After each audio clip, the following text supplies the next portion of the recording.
আপনারা এক একজন এক একটা ক্লাবের সাপোর্ট করেন, তাই না? আপনারা হয়তো কেউ বার্সেলোনা, কেউ রিয়াল মাদ্রিদ, কেউ পিএসজি, কেউ ম্যানচেস্টার সিটি, কেউ আর্সেনাল, কেউ চেলসি। কিন্তু যদি আপনারা দেশ সাপোর্ট করেন তা অনেকে খুব মানে দেশের তুলনায় খুবই কম, যেমন ব্রাজিল, আর্জেন্টিনা, জার্মানি, পর্তুগাল। এই 4-5টা দেশ ছাড়া কিন্তু বেশি সাপোর্ট করে না, বাট ক্লাবের সাপোর্টার কিন্তু অনেক।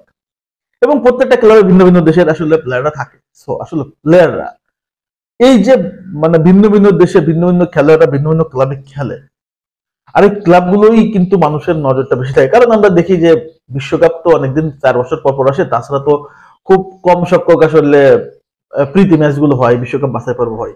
তো ক্লাবের ফুটবল আমরা সবচেয়ে বেশি দেখে থাকি, এবং এই ক্লাব ফুটবলটা কিন্তু আমাদের মনোরঞ্জনের সবচেয়ে বড় জায়গা। এবং রাত জেগে জেগে যে খেলা দেখার যে অনুভূতিটা, আবেগটা, সেটা কিন্তু ফুটবল ক্লাবগুলোর জন্যই। তবে এই ফুটবল ক্লাবগুলো তাদের নিজেদের সফলতা পাওয়ার জন্য যে পরিমাণ অর্থ খরচ করে, সেই তালিকায় যদি দেখেন সবার উপরে নাম থাকবে হচ্ছে পিএসজি। পিএসজি শুধু চ্যাম্পিয়ন্স লিগ জেতার জন্য নেইমার জুনিয়রকে 2017 সালে 2000 মানে 222 মিলিয়ন দিয়ে নেইমারকে বার্সেলোনা থেকে কিনছিল, মনে আছে? এরপরে তারা এমবাপ্পেকে কিনলো 150 মিলিয়ন দিয়ে, এরপরে তারা মেসিকেও নিয়ে গেল। বাট তারপরেও তাদের কিন্তু আলটিমেটলি সাধ্য সাধন হলো না।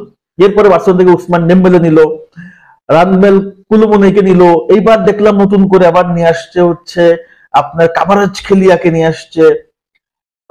সবাইকে আসলে তাদের কোচ হিসেবে নিয়োগ করছে লুই এনরিকে। মানে একটা কথা হচ্ছে তারা চ্যাম্পিয়ন্স লিগ জন্য যা যা করার সর্বোচ্চ করছে, কিন্তু আলটিমেটলি তাদের সফলতা ওই ফ্রান্সের লিগগুলোতে সীমাবদ্ধ।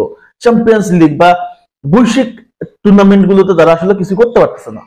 অপরদিকে যদি দেখি ম্যানচেস্টার সিটি, তারা কিন্তু প্রচুর টাকা ঢালছে এবং তারা সফলতা পাইছেও, তারা কিন্তু চ্যাম্পিয়ন্স লিগ জিতছে। বাট এই সিজন তারা এত টাকা খরচ করার পরেও তাদের সফলতা ঝুলি খুবই কম, খুবই সীমিত। অপরদিকে আরেকটা ক্লাব চেলসি, তারা যে পরিমাণ টাকা ঢালতেছে, ঢালতে ঢালতে ঢালতে ঢালতে তাদের কোচ এনজো মারেস্কা প্রচুর প্লেয়ার কিনছে, বাট তারপর তাদের রেজাল্ট আসতেছে না। আসলে শুধুমাত্র টাকা ঢাললেই, টাকা ইনভেস্ট করলে, প্লেয়ার কিনলে রেজাল্ট আসে না। রেজাল্ট আনার জন্য একটা মাস্টার মাইন্ড আসলে কোচ যেমন দরকার, একটা same time master mind management দরকার, যেমনটা রিয়াল মাদ্রিদ। রিয়াল মাদ্রিদের মাস্টার মাইন্ড যেমন কোচ কার্লো আনচেলত্তি, এবং তাদের মাস্টার মাইন্ড হচ্ছে টোটাল ম্যানেজমেন্টের প্রেসিডেন্ট পেরেজ। এমন একজন দক্ষ ম্যানেজমেন্ট থাকলে ভাই প্লেয়ার লাগে না। রিয়াল মাদ্রিদ কিছু আছে, তারপরেও দুর্দান্ত। সো একটা বিষয় যত অর্থ ঢালুন না কেন, যত টাকা খরচ করুন না কেন, দিন শেষে আপনার যোগ্যতা অর্জন করতে গেলে আপনার দক্ষতা অর্জন করতে হবে অনেক বেশি, এবং আপনার গঠনমূলক একটা ম্যানেজমেন্ট দরকার, যেটা রিয়াল মাদ্রিদের আছে। সো আমি এই জন্য বলি যে আপনারা যতই লাফালাফি করেন, যে যে ক্লাবের সাপোর্ট করেন না কেন, রিয়াল মাদ্রিদ ডিফারেন্ট কেন? এই কারণে ডিফারেন্ট। রিয়াল মাদ্রিদ কেন ডিফারেন্ট? এই জন্য ডিফারেন্ট।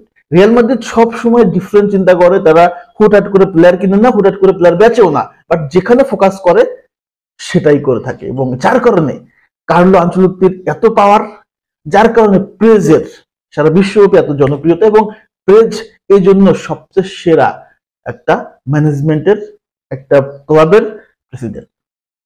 তো শুধু অর্থ খরচ করলেই, প্লেয়ার কিনলেই রেজাল্ট কিন্তু আসে না।